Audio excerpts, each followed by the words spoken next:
Press the bell icon on the YouTube app and never miss another update. Hello hi ಸ್ನೇಹಿತರೆ, ತಮಗೆಲ್ಲರಿಗೂ JK circle YouTube ಚಾನಲ್ಗೆ ಸ್ವಾಗತ. ಸ್ನೇಹಿತರೆ, ಇವತ್ತಿನ ವಿಡಿಯೋದಲ್ಲಿ ದಿನಾಂಕ 27/1/2019 ನಡೆದಂತಹ ಸಿವಿಲ್ ಪೊಲೀಸ್ ಕಾನ್ಸ್ಟೇಬಲ್ ಪ್ರಶ್ನೆ ಪತ್ರಿಕೆಯ ಉತ್ತರವನ್ನು ನೋಡಲಿದ್ದೇವೆ. ಓಕೆ ಸ್ನೇಹಿತರೆ, ಬನ್ನಿ ಪ್ರಶ್ನೆಗಳನ್ನು ಪ್ರಾರಂಭಿಸೋಣ. ಮೊದಲನೇ ಪ್ರಶ್ನೆ, ಮಹಾತ್ಮ ಗಾಂಧೀಜಿಯವರು ತಮ್ಮ ಪ್ರಥಮ ಸತ್ಯಾಗ್ರಹವನ್ನು ಎಲ್ಲಿ ಆರಂಭಿಸಿದರು? ಉತ್ತರ ಚಂಪಾರಣ್ಯ. 1917ರಲ್ಲಿ ನೀಲಿ ಬೆಳೆಯ ವಿರುದ್ಧ ನಡೆದ ಚಳುವಳಿಯಲ್ಲಿ ಮಹಾತ್ಮ ಗಾಂಧೀಜಿಯವರು ಭಾಗವಹಿಸ್ತಾರೆ. ಎರಡನೆಯ ಪ್ರಶ್ನೆ, ಯಾವ ಕಾಂಗ್ರೆಸ್ ಅಧಿವೇಶನದಲ್ಲಿ ಗಾಂಧಿ ಮತ್ತು ಇರ್ವಿನ್ ಒಪ್ಪಂದ ಅಂಗೀಕರಿಸಲ್ಪಟ್ಟಿತ್ತು? ಉತ್ತರ ಕರಾಚಿ ಅಧಿವೇಶನ. ಕರಾಚಿ ಅಧಿವೇಶನ ನಡೆದಿದ್ದು ಯಾವಾಗಂದ್ರೆ 1931 ಮಾರ್ಚ್ 26ರಂದು ಕರಾಚಿ ಅಧಿವೇಶನ ನಡೀತೈತಿ.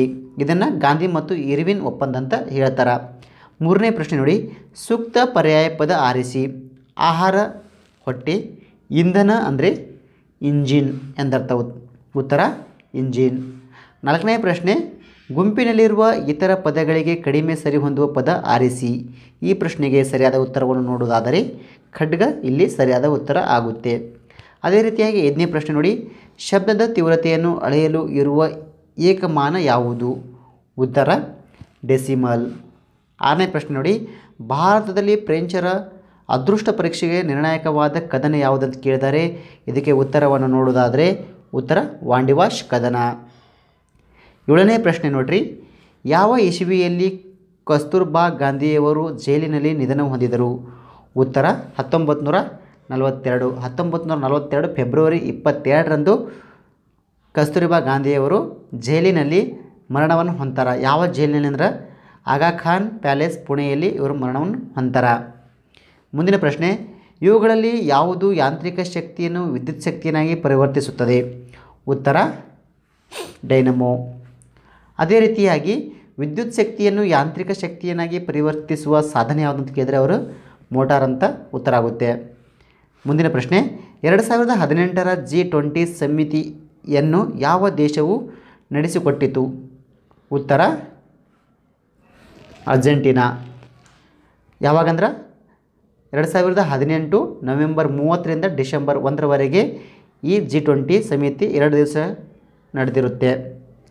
ಮುಂದಿನ 10ನೇ ಪ್ರಶ್ನೆ, ನವೆಂಬರ್ 28, 2018ರಂದು ಭಾರತದ ಯಾವ 2 ರಾಜ್ಯಗಳಲ್ಲಿ ಚುನಾವಣೆ ನಡೆಯಿತು? ಉತ್ತರ ಮಧ್ಯಪ್ರದೇಶ ಮತ್ತು ಮಿಜೋರಾಂನಲ್ಲಿ. ಅದೇ ರೀತಿಯಾಗಿ ಪಂಚ ರಾಜ್ಯಗಳಲ್ಲಿ ಚುನಾವಣೆ ನಡೀತೈತಿ. ಯಾವ್ಯಾವ ರಾಜ್ಯ ಅಂದ್ರೆ ರಾಜಸ್ಥಾನ್, ತೆಲಂಗಾಣ, ಛತ್ತೀಸ್ಗಢ, ಮಧ್ಯಪ್ರದೇಶ, ಮಿಜೋರಾಂಗಳಲ್ಲಿ ಏಕಕಾಲದಲ್ಲಿ 5 ರಾಜ್ಯಗಳಲ್ಲಿ ಈ ಒಂದು ಇಲೆಕ್ಷನ್ ನಡೆದಿರುತ್ತೆ.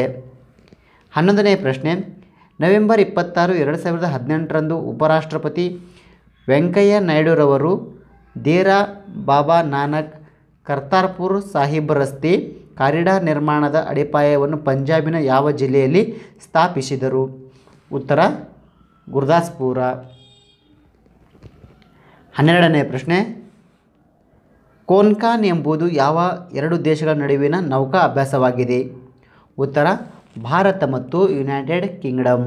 ಭಾರತ ಮತ್ತು ಯುನೈಟೆಡ್ ಕಿಂಗ್ಡಮ್ ನಡುವೆ ನೌಕಾಭ್ಯಾಸ. ಯಾವ ನೌಕಾಭ್ಯಾಸ ಅಂದರೆ ಕೋನ್ಕಾನ್ ನೌಕಾಭ್ಯಾಸ. 13ನೇ ಪ್ರಶ್ನೆ, ಲೋಕಸಭೆ ಚುನಾವಣೆಗಾಗಿ ನಾಮಪತ್ರವು ಇವರಿಂದ ಸಲ್ಲಿಸಲ್ಪಡಬಹುದು? ಉತ್ತರ ಬಿ. ಮತಕ್ಷೇತ್ರವೊಂದರ ಮತದಾರರ ಪಟ್ಟಿಯಲ್ಲಿ ಹೆಸರು ಕಂಡುಬರುವ ಭಾರತದ ಯಾವುದೇ ಪ್ರಜೆ. 14ನೇ ಪ್ರಶ್ನೆ, ಸ್ವಲ್ಪ ಸಮಯದವರೆಗೆ ಸುದ್ದಿಯಲ್ಲಿದ್ದ ಡಿಜಿ ಲಾಕರ್ಗೆ ಸಂಬಂಧಿಸಿದಂತೆ ಕೆಳಗಿನ ಹೇಳಿಕೆಗಳಲ್ಲಿ ಯಾವುದು ಸರಿಯಾಗಿದೆ ಅಥವಾ ಸರಿಯಾಗಿವೆ? ಉತ್ತರ 1 ಮತ್ತು 2 ಹೌದು. ಅಂದ್ರೆ ಇದು ಒಂದು ಡಿಜಿಟಲ್ ಭಾರತ ಕಾರ್ಯಕ್ರಮದ ಅಡಿಯಲ್ಲಿ ಭಾರತ ಸರ್ಕಾರದಿಂದ ಕೊಡಮಾಡಲ್ಪಟ್ಟ ಡಿಜಿಟಲ್ ಲಾಕರ್ ವ್ಯವಸ್ಥೆಯಾಗಿದೆ. ಅದೇ ರೀತಿಯಾಗಿ ಇದು ನೀವು ದೈಹಿಕವಾಗಿ ಇಲ್ಲದಿರಿ ಎಂಬುದರ ಪರಿಗಣನೆ ಇಲ್ಲದೆ ನಿಮ್ಮ ಈ ಡಾಕ್ಯುಮೆಂಟ್ಗಳಿಗೆ ನಿಮಗೆ ಗೌಪ್ಯತೆಗೆ ಅವಕಾಶ ಕಲ್ಪಿಸಿಕೊಡುತ್ತದೆ. 15ನೇ ಪ್ರಶ್ನೆ, ಕೆಳಗಿನ ಗ್ರಹಗಳಲ್ಲಿ ಯಾವುದು ಸೂರ್ಯನ ಸುತ್ತ ಒಂದು ಬಾರಿ ಸುತ್ತಲೂ ಗರಿಷ್ಠ ಸಮಯವನ್ನು ತೆಗೆದುಕೊಳ್ಳುತ್ತದೆ? ಉತ್ತರ ಗುರುಗ್ರಹ. ಇದು 12 ವರ್ಷ ಒಂದು ಪರಿಭ್ರಮಣ ಇದರದ ಅವಧಿಯಾಗಿರುತ್ತೆ. ಅದೇ ರೀತಿಯಾಗಿ ಭೂಮಿಯ ಪರಿಭ್ರಮಣ ಅವಧಿ ಎಷ್ಟಂದ್ರೆ 365 ದಿನಗಳು. ಅದೇ ರೀತಿಯಾಗಿ ಶುಕ್ರ ಗ್ರಹದ ಪರಿಭ್ರಮಣ ಅವಧಿ ಅಂದರೆ 225 ಮತ್ತು ಮಂಗಳ ಗ್ರಹದ ಪರಿಭ್ರಮಣ ಅವಧಿ 687 ದಿನ ಆಗಿರುತ್ತೆ. 16ನೇ ಪ್ರಶ್ನೆ, ಹರಪ್ಪ ನಗರವು ಯಾವ ನದಿ ದಂಡೆಯ ಮೇಲೆ ಸ್ಥಾಪಿಸಲ್ಪಟ್ಟಿತು? ಹರಪ್ಪ ನಗರ ಅದು ಸ್ಥಾಪಿಸಲ್ಪಟ್ಟಿದೆ ಅಂದರೆ ರಾವಿ ನದಿ ದಡದ ಮೇಲೆ. ಆಮೇಲೆ ಮೊಹೆಂಜೊದಾರೋ ಇದೆಯಲ್ಲ, ಅದು ಎಲ್ಲಿ ಯಾವ ನದಿ ದಡದಲ್ಲಿ ಐತೆ ಅಂದ್ರೆ ಅದು ಸಿಂಧ್ ನದಿಯ ದಡದಲ್ಲಿ ಮೊಹೆಂಜೊದಾರೋ ಸ್ಥಾಪಿಸಲ್ಪಟ್ಟಿದೆ. ಆಮೇಲೆ 17ನೇ ಪ್ರಶ್ನೆ ನೋಡಿರಿ, ಕೇಂದ್ರ ರೈಲ್ವೆ ಮಂತ್ರಿಯು ಅಂದರೆ 1991ರಿಂದ 95ರವರೆಗೆ ಆಗಿದ್ದು ಇತ್ತೀಚೆಗೆ ತೀರಿಕೊಂಡ ರಾಜಕಾರಣಿ ಯಾರು? ಉತ್ತರ CK ಜಾಫರ್ ಶರೀಫ್. ಇವರು ನವೆಂಬರ್ 25, 2018ರಂದು ನಿಧನವನ್ನು ಹೊಂತಾರೆ. 18ನೇ ಪ್ರಶ್ನೆ ನೋಡಿರಿ, ಅಂಚಿನ ಹಿನ್ನೆಲೆಯವರ ಸ್ಮಾರ್ಟ್ ಆ್ಯಪ್ ಮತ್ತು ಎಂಟರ್ಪ್ರಿನಿಯರ್ಗಳಿಗೆ ಸಹಾಯ ಒದಗಿಸಲು ಕರ್ನಾಟಕ ಸರ್ಕಾರವು ಒಂದು ಯೋಜನೆಯನ್ನು ಆರಂಭಿಸಿದೆ. ಅದರ ಹೆಸರೇನು ಕೇಳಿದರೆ ಉತ್ತರ ಉನ್ನತಿ. 19ನೇ ಪ್ರಶ್ನೆ, ಭಾರತವು ಇತ್ತೀಚೆಗೆ 36 ಫೈಟರ್ ವಿಮಾನಗಳನ್ನು ಖರೀದಿಸಲು ನಿಶ್ಚಯಿಸಿದೆ. ಈ ಕಂಪನಿಯು ಯಾವ ದೇಶದಲ್ಲಿದೆ? ಉತ್ತರ ಅದು ಫ್ರಾನ್ಸ್ ದೇಶದಲ್ಲಿದೆ. 20ನೇ ಪ್ರಶ್ನೆ, ಡಿಸೆಂಬರ್ 1, 2018ರಂದು ಭಾರತದ 23ನೇ ಮುಖ್ಯ ಚುನಾವಣಾ ಆಯುಕ್ತರಾಗಿ ನೇಮಕಗೊಂಡವರು ಯಾರು? ಉತ್ತರ ಸುನಿಲ್ ಅರೋರಾ. ಈ ಹಿಂದೆ ಇದ್ದವರು ಯಾರಂದ್ರೆ PO ರಾವತ್ರವರಾಗಿದ್ದರು. ಈಗ 23ನೇ ಮುಖ್ಯ ಚುನಾವಣಾ ಆಯುಕ್ತರು ಯಾರಂದ್ರೆ ಸುನಿಲ್ ಅರೋರಾ. 21ನೇ ಪ್ರಶ್ನೆ, ಸಂಗೀತಕ್ಕೆ ಸಂಬಂಧಿಸಿದಂತೆ ವೇದ ಯಾವುದು? ಉತ್ತರ ಸಾಮವೇದ. ಸಾಮವೇದದಲ್ಲಿ ಒಟ್ಟು 1603 ಶ್ಲೋಕಗಳು ಬರ್ತಾವೆ. ಅದೇ ರೀತಿಯಾಗಿ ಸಾಮವೇದದಲ್ಲಿ ಸಾಮವೇದವನ್ನು ಗಾನವೇದ ಎಂದು ಕರೀತಾರೆ. 22ನೇ ಪ್ರಶ್ನೆ, ಕೆಳಗಿನ ಜೋಡಿಗಳನ್ನು ಪರಿಗಣಿಸಿ ಕೇಳಿದರೆ ಉತ್ತರ ಇದರಲ್ಲಿ ಒಂದು ಮಾತ್ರ. 23ನೇ ಪ್ರಶ್ನೆ, ಸುದ್ದಿಯಲ್ಲಿರುವ H1N1 ವೈರಸ್ ಕೆಳಗಿನವುಗಳಲ್ಲಿ ಯಾವ ರೋಗಕ್ಕೆ ಸಂಬಂಧಿಸಿದ್ದು? ಉತ್ತರ ಅದು ಹಂದಿ ಜ್ವರಕ್ಕೆ. ಅದೇ ರೀತಿಯಾಗಿ H1N5 H5N1 ಸಂಬಂಧಪಟ್ಟಂಥದ್ದು ಯಾವುದಂದ್ರೆ ಅದು ಹಕ್ಕಿ ಜ್ವರಕ್ಕೆ. 24ನೇ ಪ್ರಶ್ನೆ, ಈ ಕೆಳಗಿನ ಹೇಳಿಕೆಗಳನ್ನು ಪರಿಗಣಿಸಿ. ಉತ್ತರ 1 ಮತ್ತು 2 ಯಾವುದು ಅಲ್ಲ. 1 ಮತ್ತು 2ರಲ್ಲಿ ಯಾವುದೂ ಅಲ್ಲ ಅಂತ ಕೊಟ್ಟಿದ್ದಾರೆ. ಇನ್ನು 25ನೇ ಪ್ರಶ್ನೆ ನೋಡಿರಿ, ಜಾರ್ಜ್ H.W. ಬುಷ್ ಅವರು ತಮ್ಮ 94ನೇ ವಯಸ್ಸಿನಲ್ಲಿ ತೀರಿಕೊಂಡರು. ಅವರು ಯಾವ ದೇಶದ ಮಾಜಿ ರಾಷ್ಟ್ರಪತಿ ಆಗಿದ್ದರು? ಉತ್ತರ USA. 26ನೇ ಪ್ರಶ್ನೆ, ಇತ್ತೀಚೆಗೆ ಫ್ರಾನ್ಸ್ನ ಅತ್ಯುನ್ನತ ನಾಗರಿಕ ಪ್ರಶಸ್ತಿಯಿಂದ ಗೌರವಿಸಲ್ಪಟ್ಟವರು ಯಾರು? ಉತ್ತರ ಅಜಿಮ್ ಪ್ರೇಮ್ಜಿ.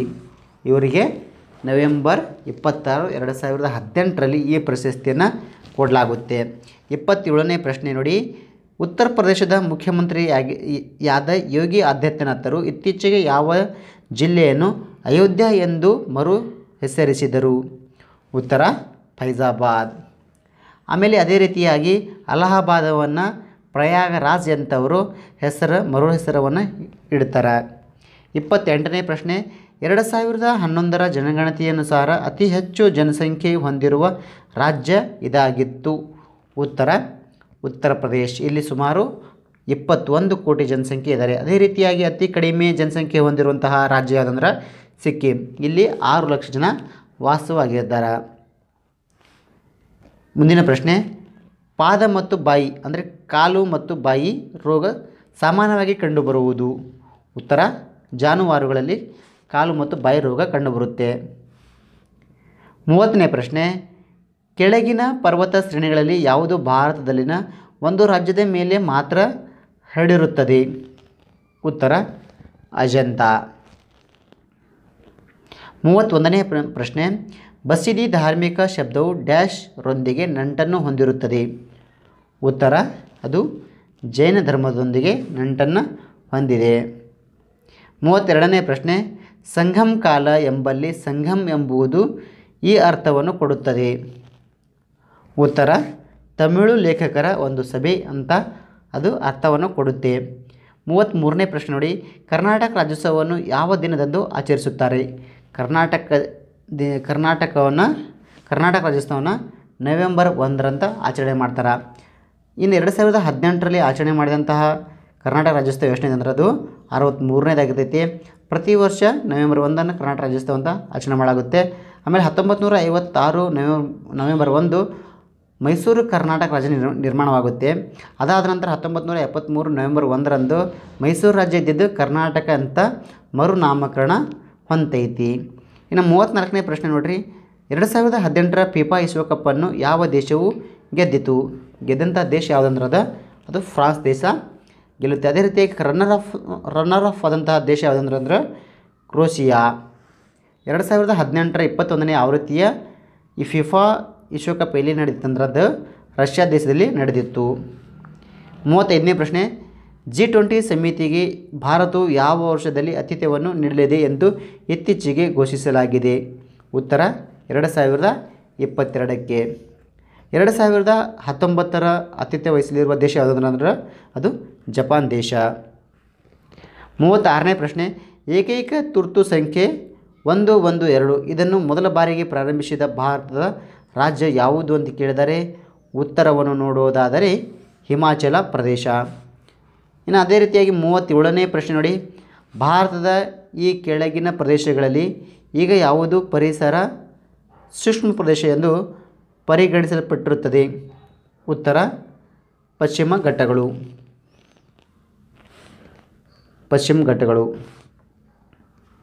38ನೇ ಪ್ರಶ್ನೆ, ಕೆಳಗಿನವುಗಳಲ್ಲಿ ಯಾವುದು ಜಾಗತಿಕ ತಾಪಮಾನಕ್ಕೆ ಪ್ರಮುಖ ಕಾರಣ ಎಂದು ಪರಿಗಣಿಸಲ್ಪಟ್ಟಿರುತ್ತದೆ?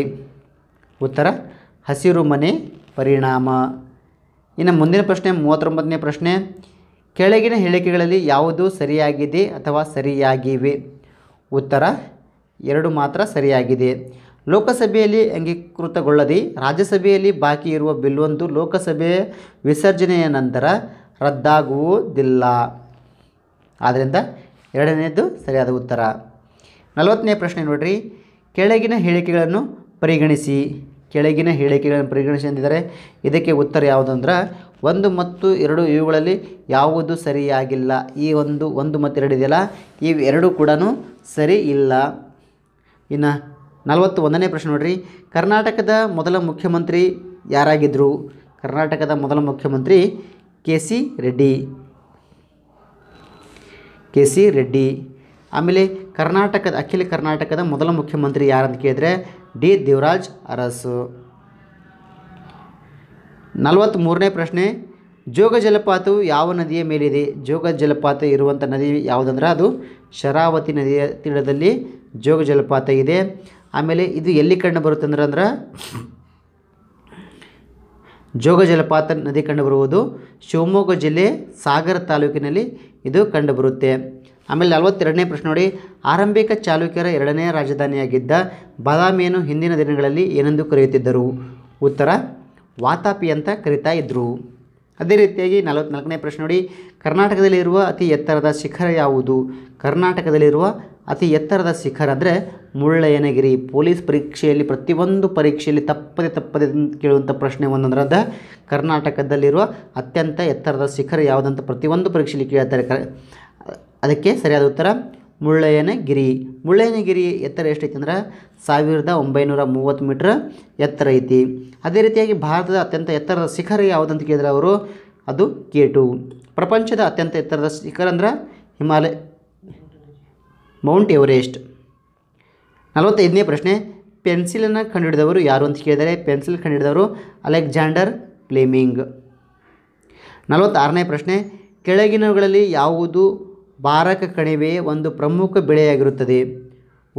ಉತ್ತರ ಸೆಣಬು.